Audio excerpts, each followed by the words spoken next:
鸠占鹊巢18年，你快把我的人头还给我了！姐，亲姐，你怎么才回来啊？什么？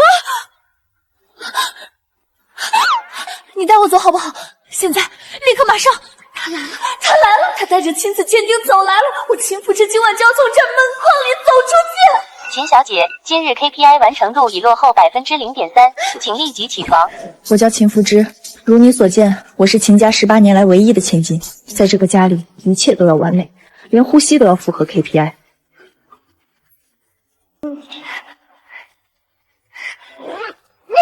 领口歪了，坐姿不对，笑得太假。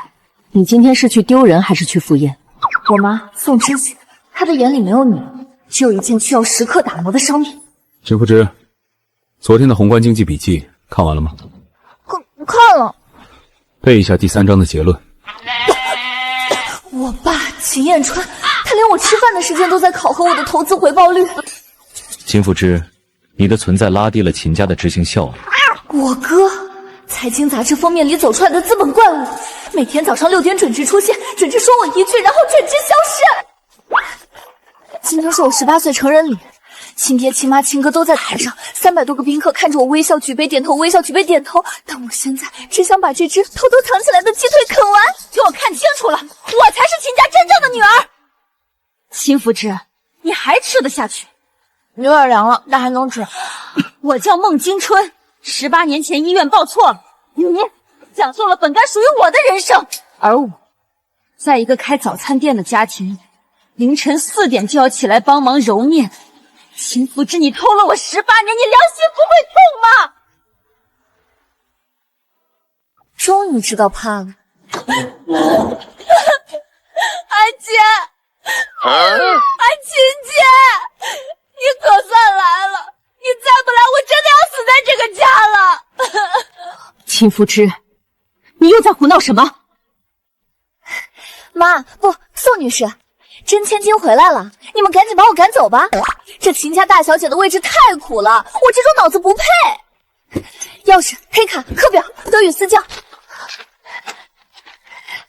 还有我哥安排的全球宏观经济与资产配置阅读笔记，我一页没看，你也拿走。姐，从今天起，你就是秦家大小姐了。你负责优雅，继承家业，饭桌上听我爸分析新能源，晚宴上陪我妈纠正站姿政策和汤词时，还有承受我哥每天早上6点一句。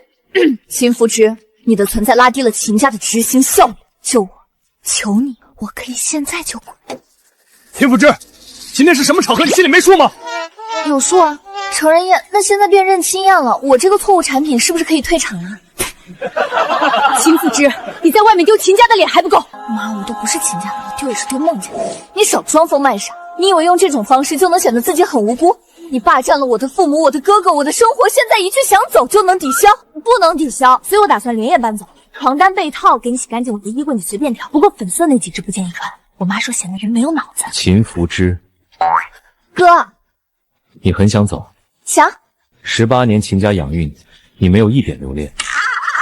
有，厨房王一做的蟹粉小龙，我很留恋。好啊，既然你这么想走，那就走，回你该回的地方。你的亲生父母姓孟，在城南开早餐铺，店面20平，住处就在铺子后面，没佣人，没司机，没衣帽间。秦福芝，那才是你的人生。早餐铺，对，每天凌晨4点起床，揉面、熬粥、洗碗、收桌。4点起床，只用揉面，什么意思？在秦家4点起床要先晨跑5公里，回来背20个商业案例，再练1小时1态。揉面好啊，揉面不用穿8厘米高跟鞋吧？你们听见了吗？他家4点起床只有揉面耶！我愿意，我真的愿意。秦福芝，你以为普通人的生活很好过？我没以为好过，可至少没人会因为我把财务报表看成菜谱，就说我丢了整个秦家的脸。你去哪儿？回家收拾东西。秦家也是你家。哥，亲子鉴定说了，不是。看来你嘴上说想走，实际很会拿捏人。姐，你别误会，这个家没人能被我拿捏。通常都是他们拿捏我，尤其我哥，他看我一眼，我能自动开始背单词。秦复之，看见了吧？听说了吗？秦家那个假千金认亲宴上一点没哭，还求着真千金快点上岗呢。真的假的？豪门养了18年，说走就走，这怕不是经状况出问题了吧？豪门求报18年，假千金连夜逃离，精神自由也是自由，自由万岁！走了就别哭着回来。放心吧，我哭也会找个没人的地方哭，不给秦家丢脸。秦复之，你就带这些。够了。黑卡不要，珠宝不要，名牌衣服也不要。姐，加油！明天早上5点，教练会准时敲门。他不喜欢别人迟到，迟到1分钟，平板支撑加10分钟。哦，对了，还有我妈喜欢检查指甲缝，我爸喜欢在早餐时提问国际新闻，我哥讨厌废话，家里狗叫牛顿，他也看不起我。滚！好嘞。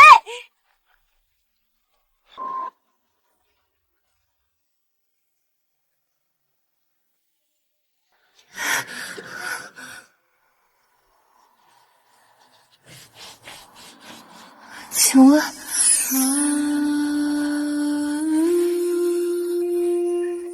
他身上有股好闻的味道，油烟味、葱花味、便宜洗衣液味，这是让人安心的味道。我的女儿啊，妈对不起你，妈现在才知道你被报错，让你受苦了。妈，我不哭，我终于找到你们了。那个，我在认亲宴上没吃饱。吃，回自己家了还能饿肚子？闺女想吃什么，只要铺子里有的，爸都给你做。爸，我可以吃包子吗？可以，肉包，全是肉没菜的那种。可以。那我能吃2个吗？2个？看不起谁啊？20个，爸现在就去蒸。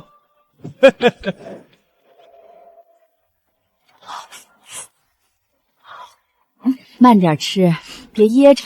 孩子，在秦家难道就没吃过饭吗？饿成这样。吃过，可是吃不饱啊。哥，我吃的是鸡胸肉，高蛋白。看来你对鸡的身体结构一无所知，那是大腿。你缺乏自律，更缺乏常识。碳水就是快乐，糖分就是生命，油炸食品就人间天堂。说得对，咱老百姓吃饱肚子才是最大规矩。以后在咱家，你想几点起几点起，没人管。谢谢爸，谢谢妈，敬碳水，敬自由。我终于卸下了18年来的伪装，在这狭窄却充满烟火气的早点铺里，找到了真正的松弛。属于我的崭新人生才刚刚开始。这间屋子稍微宽敞一点，采光也好。那个万万以前住这儿。哇，这被子看着就好软。妈今天刚洗过晒过的，你如果不习惯，妈明天就把床单被套全换新的。书桌也搬出去，给你换个大点的梳妆。不介意，完全不介意。你这孩子在秦家过惯了好日子，这地方连个转身的地儿都没有，真是委屈你了。妈，您这就不懂了，姐可是咱们全市第一的学霸，她住过的房间妥妥的文昌星降临之地。我住这儿，说不定沾沾光，明年我也能考个状元回来光宗耀祖呢。你这孩子怎么这么没心没肺的？我有心有肺，只是在秦家被锻炼的比较耐摔罢了。妈，我可是好不容易才回到自己家，我现在什么都不想，就想好好睡一觉。好，今晚踏踏实实的睡，没人吵你。在秦家，床单必须是120支的埃及长绒棉。宋之雪说，这种触感才能培养名媛的肌肤敏感度，睡觉不能翻来覆去，甚至要用真丝束带绑住手脚来纠正睡姿。终于，自由。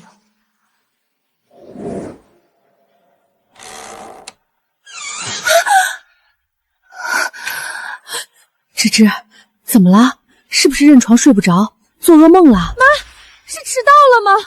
对不起，我昨天晚上没设6点的闹钟，我现在立刻起床。现在才凌晨4点，天都没亮呢。妈只是起来去铺子里干活。不用晨跑，不用。那早上不用背200个单词？背什么单词？咱们家只认识包子和油条。那也不用复盘昨日表现。复盘啥？闺女，你想睡到几点就睡到几点，天塌下来，有你爸和我在前面顶着，没人会逼你跑步，没人会罚你写报告，你就吃饱了睡，睡饱了吃。咱们家养起，不用复盘昨日表现，不用，太幸福了。这种不需要随时绷紧斗劲，不需要随时准备迎接批评和罚站的日子，幸福的简直像是一场一戳就破的美梦。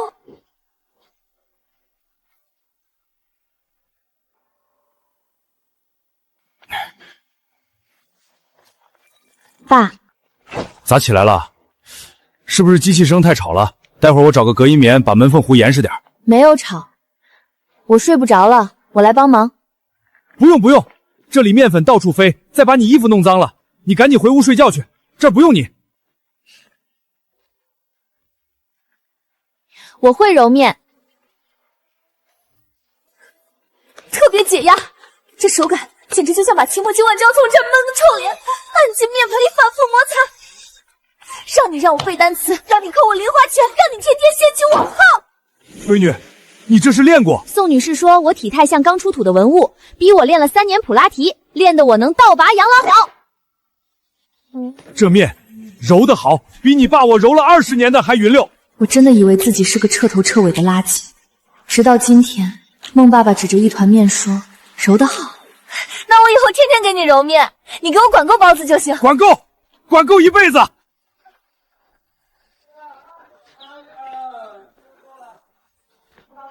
老孟，来2根油条，1碗咸豆浆。好嘞，一共8块。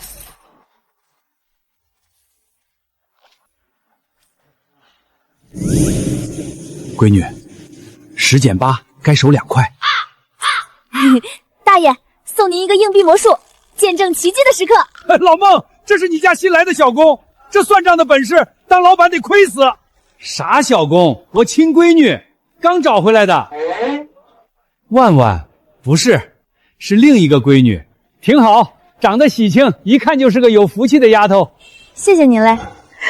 这孩子吧，没什么攻击性。豪门一般说我长得没有攻击性，还是喜庆，听着接地气。说得对，喜庆。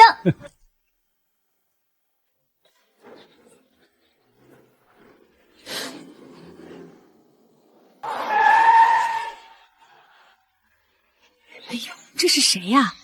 开这么好的车来咱老街？找谁的？咱这儿没人认识这种台场的人吧？你看那鞋，比我1个月菜价都贵。穿成这样来包子铺，是不是走错片场了？哎呦喂，这小伙子长得比电视上的明星还俊，就是这脸咋拉得跟驴一样长？谁欠他几百万了？看不见我，看不见我，我只是一颗没用的包子。秦福之，对不起，这位先生，我现在姓孟，请叫我钮祜辣孟福之。身份证还没改，在法律上，你依然叫秦福之。哦，谢谢普法。您这迈巴赫停在这儿影响风水。跟我回去，妈让你回去吃饭。不回。跟我回去，妈让你回去吃饭。不回，我吃过了。吃了3碗豆腐脑，你的体脂管理方法允许你单次摄入这么多劣质碳水和钠吗？我不仅吃了3碗豆腐脑，我还吃了2个肉包子，1根油条，怎样？秦家倾注顶级资源养你18年，不是为了让你在街头端盘子的。那秦家养我18年，是为了让我每天活在惊恐里，生怕走错一步就给家族丢脸吗？你谁呀？跑我家门口大呼小叫的！孟女士你好，我是秦关林，福之的哥哥。呸！什么哥哥？亲子鉴定都白纸黑字出来了，你们还来干什么？我闺女好不容易才回家睡个安稳觉，你们又要带她回去受罪？孟女士，请注意你的措辞。秦家提供给她的是最顶级的物质条件和教育，从来没有虐待过她。没虐待，我女儿昨天晚上吃个包子都能吃哭。睡觉前吓得拉着我的手，问早上不背单词会不会被罚站。她今天早上看见墙角的高跟鞋，吓得直往床底下钻。你管这叫没虐待？妈，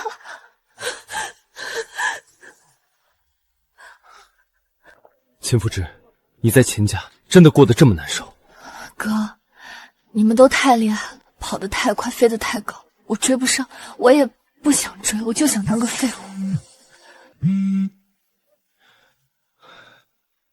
孟京春今天第一天进公司实习，好事啊！真千金归位，大展宏图。他把妈准备了整整半年的高端医疗并购方案全盘推翻，说要进军元宇宙殡葬服务，主打一个在赛博空间骨灰级陪伴。牛啊！这方向确实挺超前的，直击痛点。妈现在血压已经飙到180了，她让你回去，立刻。我回去有什么用？我又不懂并购，我也不懂元宇宙打灰。你能让妈冷静？为什么？因为她看见你，再对比一下孟京春，就会觉得，至少秦家现在还没彻底封完。谢谢你的高度评价，但我还是不回。你放过我吧，我已经在孟家过上了天天吃大肉包子的神仙日子，你为什么还要把我抓回来？辛福之，你的逃避行为已经浪费了我3分钟012秒的时间，快点下来。我不，我就是一棵树，我生根发芽了，你走吧。救命啊！强抢民女了！省省力气，留着对付里面的修罗杖吧。孟京春，这就是你熬了3个通宵交给我的东西。你知道这份并购方案牵扯多少资金吗？10个亿！你脑子里到底在想什么？我查过资料了，这个有市场，我想做出差异化。差异化？豪门的生意是让你拿10个亿去过家家的吗？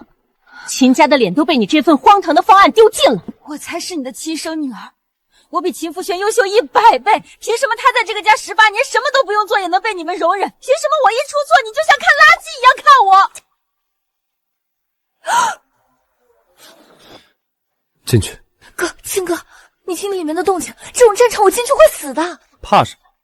你在这个家里已经死过很多次了，有丰富的死亡经验。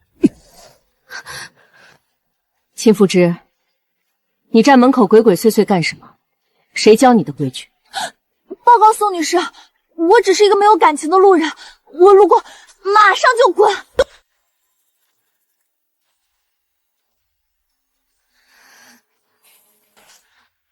你回来干什么？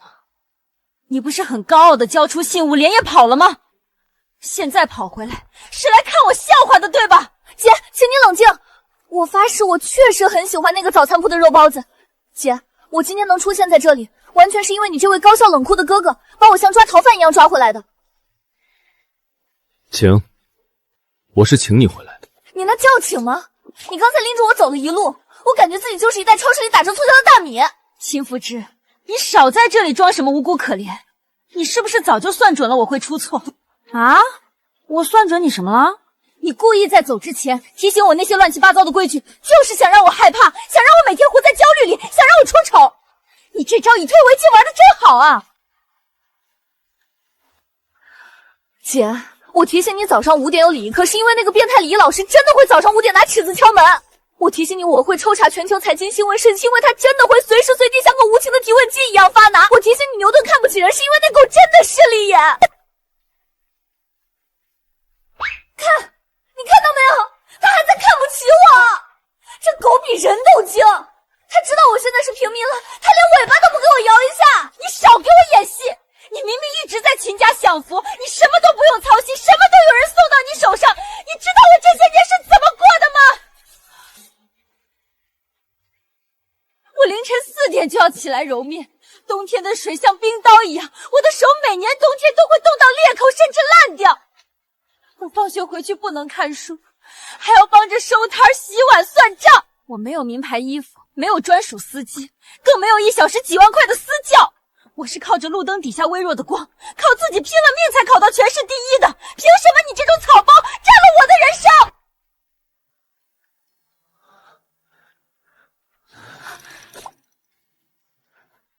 孟京春，你是不是觉得我在秦家的这18年是在天堂里享福？不然呢？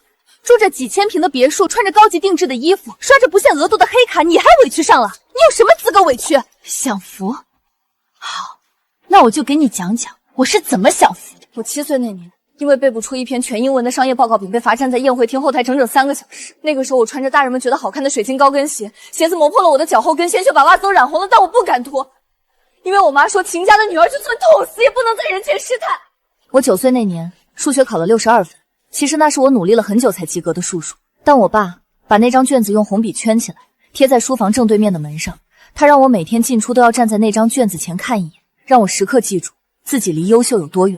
11岁，我哥带我去参加青少年金融论坛，台上老师问我什么是复利，我说是复制利润，全场笑了。回家后，我哥觉得我丢了秦家的脸，让我把金融词典抄了一整遍，我抄到手腕发炎，连筷子都拿不起来。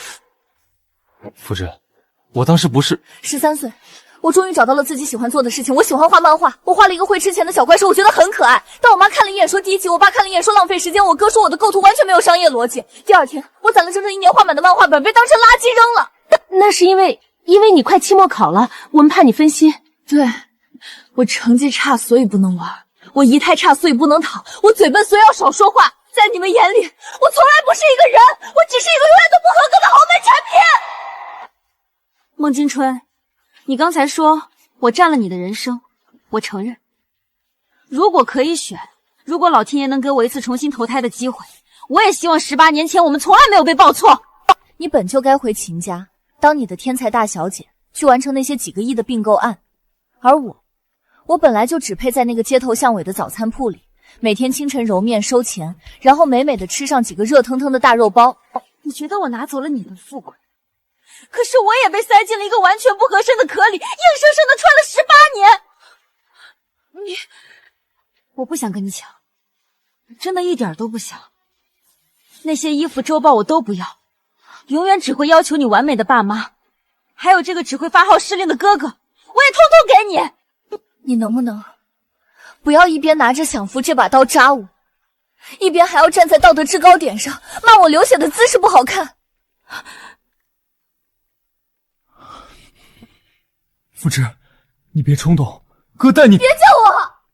我今天被迫回来，只是想把这些话说清楚。我不是来跟任何人争宠的，我也不是你们缓解母女矛盾的缓冲垫，我更不是你们秦家用来证明自己还算有温情的工具人。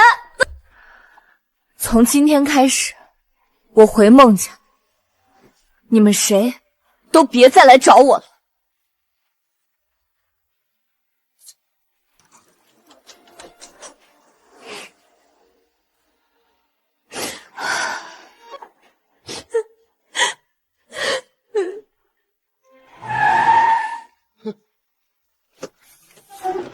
闺女，谁欺负你了？没有，我吵赢了。好，我闺女真厉害，吵赢了就好，吵赢了咱们就回家。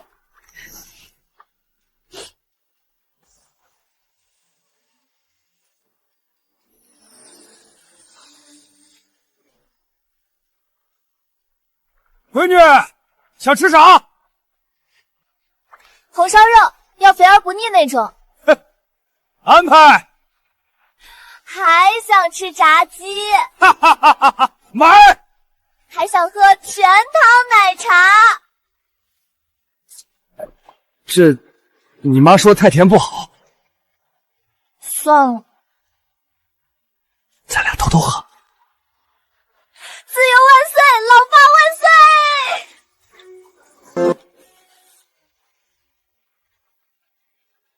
回来啦！上来吧，刚刚出锅。芝芝回来啦，换鞋洗手吃饭啦。哦，你们怎么知道我想吃这些？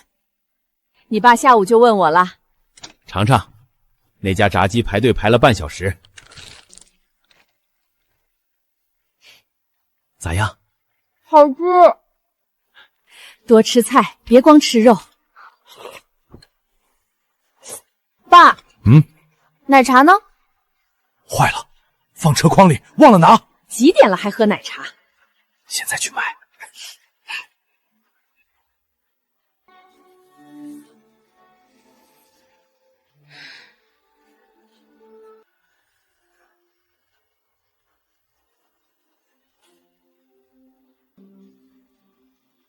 我以为那晚之后秦家会彻底消停，事实证明我太天真。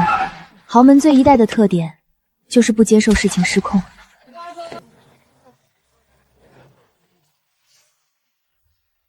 芝芝，宋女士，喝点什么？我不是来买早餐的。不买别插队啊，后面还等着呢。我在跟我女儿说话。天王老子说话也得排队，你穿的人模狗样的，怎么一点规矩不懂？后面去。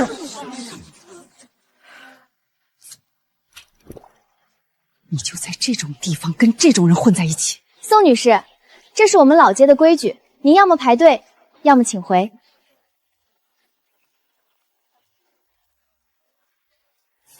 芝芝，现在可以跟我谈谈了吗？豆浆甜的咸的。我说谈谈。我们店小本经营，占座交涉，低消2块，不买东西不准占座。甜豆浆。找您的钱，打包还是堂食？秦福芝，你非要这样跟我说话吗？身份证没改前，您可以这么叫我，但豆浆要趁热喝，后面还有人排队。堂食。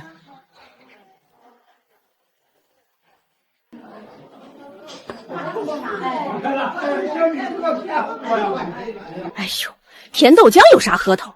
寡淡的很，下次喝咸的，多加2勺辣子，那才叫得劲儿。谢谢您的建议。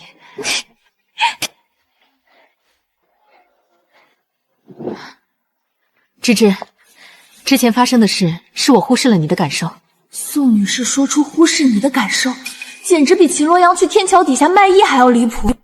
我和你爸商量过了，我们尊重你的选择，可以让你继续住在孟家，但是平家也会永远保留你的房间，你的零花钱卡也不会停，你依旧是我们养大的女儿，只要你愿意，秦家随时欢迎你回去。那孟京纯呢？他才刚回来，需要时间适应秦家的节奏。他很聪明，也很优秀，但有时候太敏感了。适应？宋女士，你们打算怎么让他适应？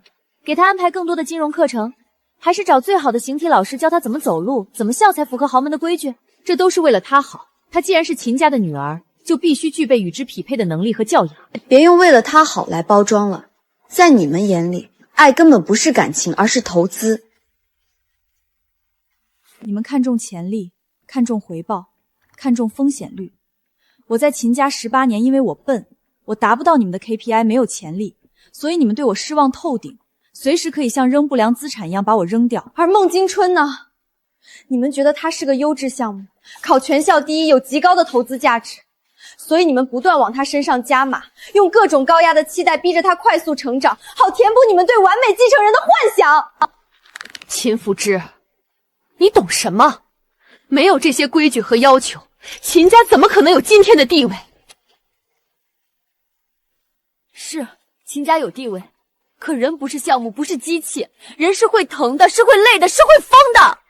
宋女士，你们如果真的对孟京春有一丁点身为父母的爱，真想对他好，就先让他安安稳稳的睡个懒觉吧。荒谬！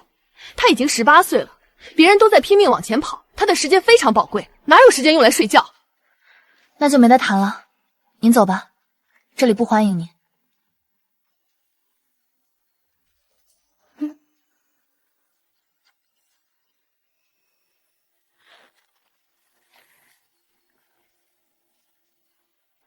妈，青春，你这副打扮像什么样子啊？你怎么跑到这里来了？妈，我想见你。我昨晚没睡，把你给我的那个冰罐的资料全都看完了。我重新写了一份风险评估和收益分析。我知道上次酒会是我太急躁出错了，但这次我保证没有漏洞。你看一眼，你只要看一眼就知道我能做好。青春，我今天来这里不是为了考察你的功课的，你的仪态太差了，立刻回车上去。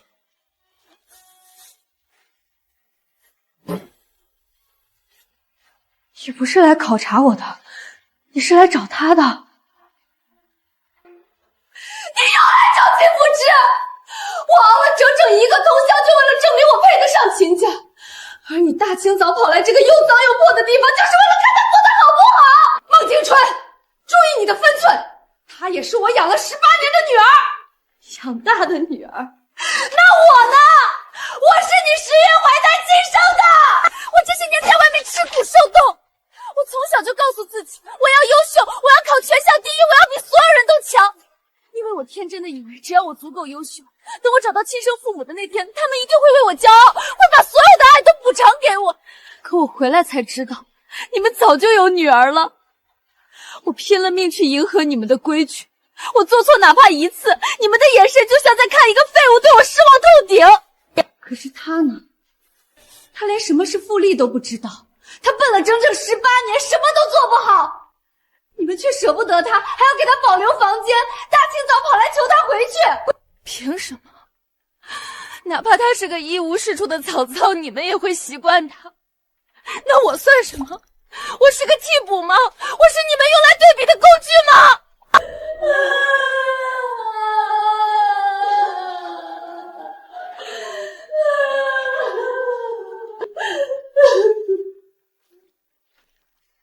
都是因为你！如果不是你霸占了我的位置，他们就不会觉得我不够好。你凭什么还能在这里看我的笑话？我们的手接住我！小心！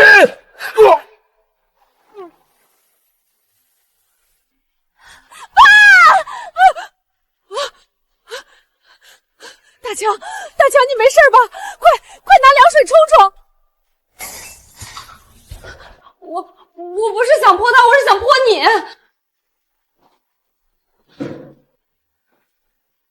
你想泼我就可以吗？是你抢走了我的人生了，孟京春，你少拿被报错当借口发疯。你觉得我占了你的18年富贵，你恨我，我认。可他们呢？他们养了你整整18年。你今天泼的这个人，是你考前熬夜凌晨4点起来给你做夜宵的爸，是冬天你手冻裂了自己舍不得买护手霜，天天把热水袋塞进你被窝的爸。你要发疯，你嫌弃自己不被认可，你冲着秦家去，冲着这冷血的规矩去，别冲着把心掏给你吃的人发泄，你简直是个白眼狼。万万，你怎么变成这样了？你以前不是这样的孩子啊！京春，立刻给孟先生道歉！我没错，错的是报错的医院，错的是你们不要我，错的是所有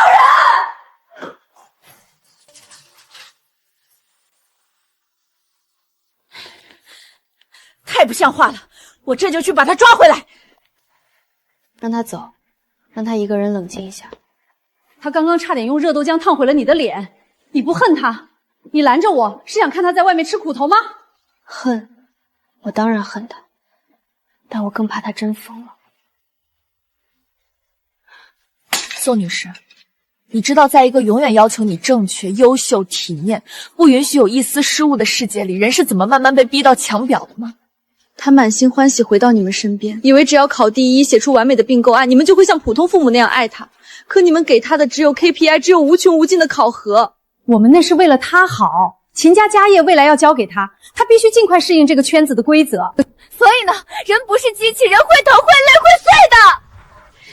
这亲生闺女刚回来，也不让人喘口气，造孽啊！差一步，人就碎了。在秦家这18年，我选择装傻摆烂，所以我活下来了。但孟京春太要强，他选择硬扛，结果就是发疯。那我现在该怎么办？别追了，如果你们不想失去这个好不容易找回来的女儿，就学着别把爱搞得像一笔交易。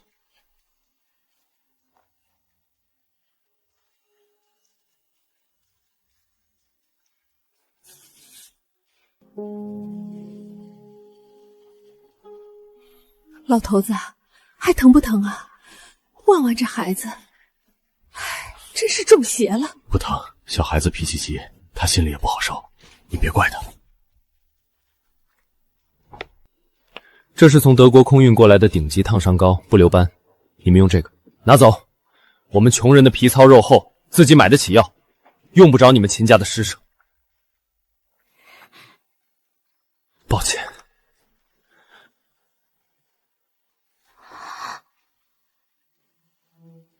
孟京春失踪了。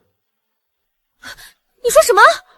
他没回秦家，没回学校，朋友那儿、网吧、图书馆找遍了，手机关机，我爸妈派人找了一整天，一点音讯都没有。这这大晚上的，一个女孩子能去哪儿啊？遇到坏人可怎么办啊？还愣着干什么？报警没？我们也出去找。走，去找他。芝芝，你去哪儿找啊？天那么黑。是啊，芝芝，他白天差点把你脸给烫了，你还管他死活干嘛？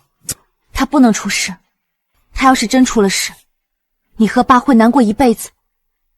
我不想看你们伤心。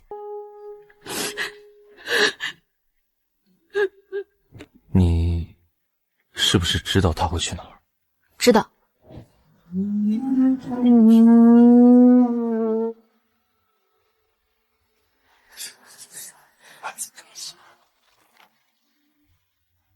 去哪儿？城西秦家老宅。老宅？那里平时都没人住，他去那里干什么？去老宅顶楼，那里有一间玻璃花房。小时候，每次我被宋女士和你罚背英文、写金融分析报告，被骂得受不了时，我就会躲去那间花房里哭。我一直以为那是我一个人的秘密基地，后来才发现，孟京春回秦家后，也经常一个人去那里发呆。他恨我，但也羡慕我。我们两个都是被这错位的人生死死困住的人，没有谁比我们更懂彼此的窒息感，连崩溃逃避的地点都撞在了一起。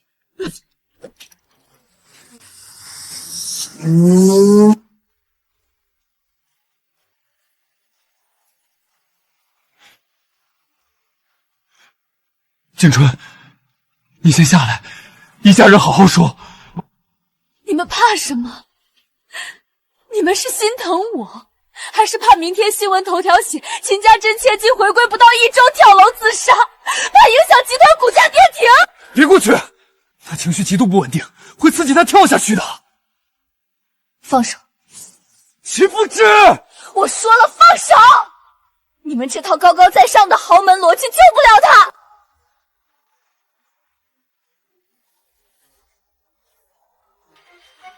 你来干什么？来看我的笑话吗？对啊，来看热闹的。你不是说我要活在噩梦里吗？我寻思我得站近点看清楚，以后做噩梦素材更真实点。跳吧，我看着你跳。你为什么总这样？装傻装没事，你明明赢了。我没赢，如果报错是场比赛，我们从出生就输了。你想要秦家承认你优秀，我想要孟家没人骂我笨。我们一直在抢一部属于我们的东西。我如果不优秀，就没人要我了。谁说没人要你？孟爸孟妈要你。我爸做的，本来路上想吃，没舍得，肉馅儿的。你跳下去，秦家压新闻，宾客感叹2天，但我爸妈会哭一辈子。而且你连明天早上的肉包都吃不到了。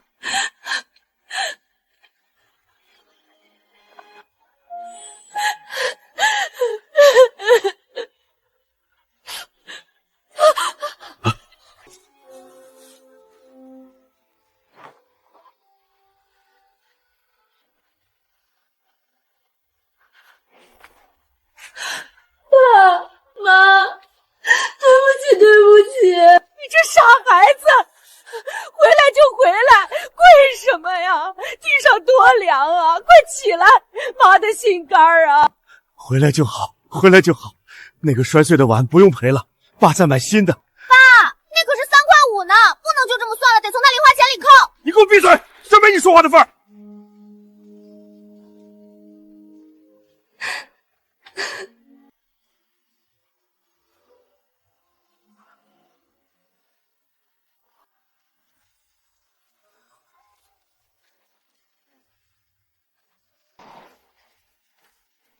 芝芝啊，你真的不跟我们回去了吗？宋女士，我在这儿挺好的，这里才是我该待的地方。我们可以改，以后不再逼你学那些你不喜欢的东西了。你们不用为了我委屈自己去改，你们只是需要学会一件事，别再把家人之间的爱弄得像完成 KPP 一样冷冰冰的了。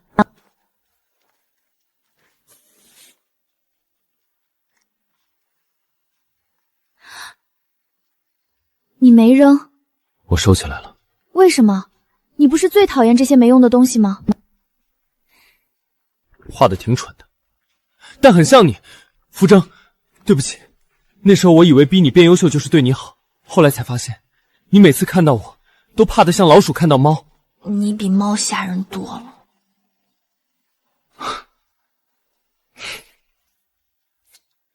道歉我收下，但我绝对不回去。知道，以后我来看你。你别早上6点来敲门，也别带金融作业给我。那我带城西那家蟹粉小笼来。蟹粉小笼可以成交。没出息就没出息吧，毕竟美食无罪。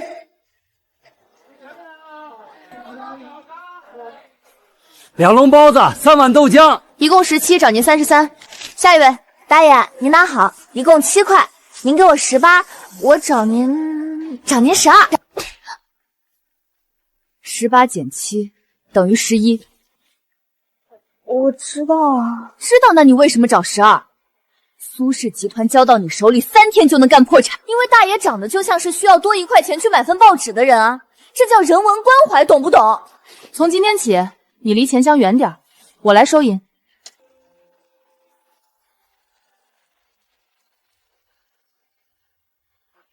漂亮姐姐，我要1根油条。来，漂亮姐姐多送你半根，好好学习，天天向上啊！你这样会亏本的，你到底有没有一点商业原则？我的原则在听到漂亮姐姐4个字的时候就已经碎成粉末了。肤浅，无可救药。仙女姐姐，我要1个肉包子。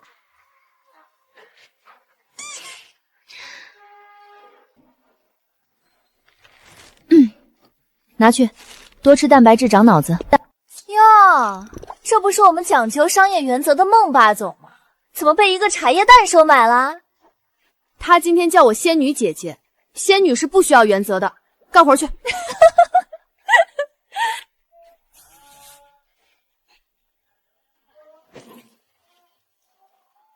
大妹子咋样？合胃口不？很有层次。丰富的钠离子与大豆蛋白产生了奇妙的碰撞。翻一下，喝不习惯，但有面子。好吃，非常好吃，符合流体力学的美感。好吃你就多吃点，管够。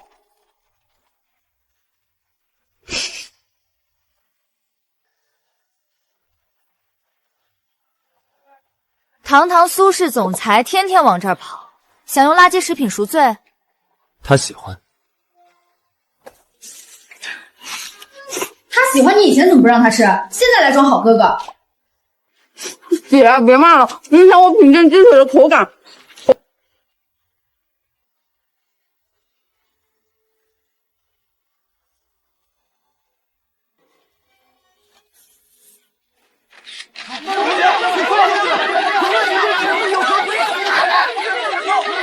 秦福字小姐，请问你们对医院赔偿满意吗？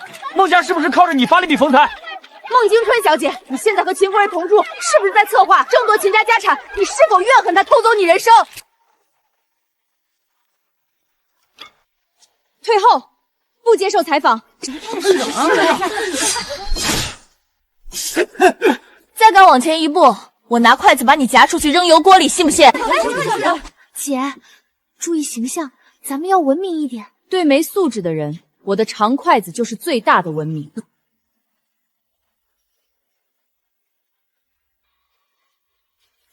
我哪里像鹌鹑了？我那是战术性掩护。行，你狠，油条霸总。网上舆论反转了，有人造谣我操控亲子鉴定，苏氏股价大跌，有人在背后操盘。查到了，是秦元山，他想利用丑闻把妈踢出董事会。他找过我，让我配合他搞臭秦家，承诺分我股份。你答应他了？我还没蠢到卖自己父母，而且我录音了。学霸的基本素养。哥，你们聪明人的心眼都这么多这么阴的吗？这叫风险意识。我也有风险意识啊！我每次吃自助烤肉前都会先吃2片健胃消化片。回归正题的说，只有录音不够，妈准备明天召开新闻发布会，把田远山逼出来。我们需要一个能吸引火力，让舆论失控转向的人去开场。干嘛？我不会商业战啊！到你发光发热的时候了，小鹌鹑。你不需要懂商业战，你只需发挥你的核心竞争力，在发布会上说八道。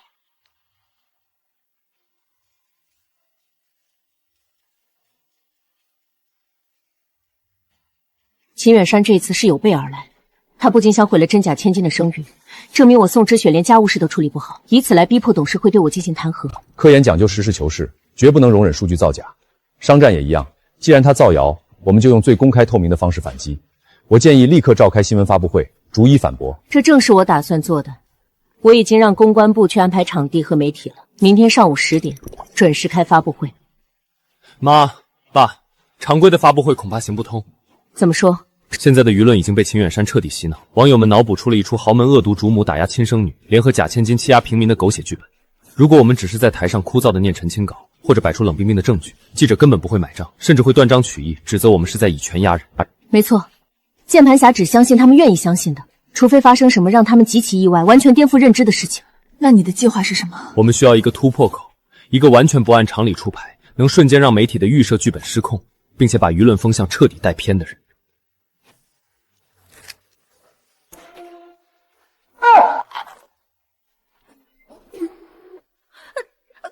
干嘛？